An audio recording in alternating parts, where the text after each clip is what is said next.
ఎవరైనా సరే ఒక సంవత్సరం పాటు నియమంగా బ్రహ్మచర్య వ్రతాన్ని పాటిస్తూ ప్రతిరోజు పాండవులు కుబేరుణ్ణి ఇంద్రుణ్ణి కలుసుకున్నటువంటి ఘట్టాన్ని చదువుకుంటే శుభవార్త కుబేరుడు చెప్పేశాడు ముందే. అందుకని కనీసం కుబేరుణ్ణి కలుసుకున్న ఘట్టం వరకు చదువుకుంటే ఇంకా తర్వాత కుబేరుడు చెప్పింది జరిగింది.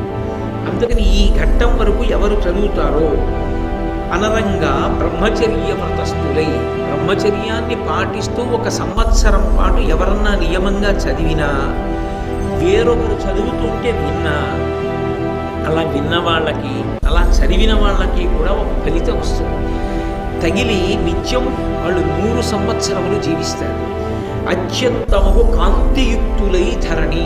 జీవించడం అంటే ఏదో అనారోగ్యం పడిపోయి మంచాలుండిపోయి ఉండడం కూడా బతకడమే కాదు.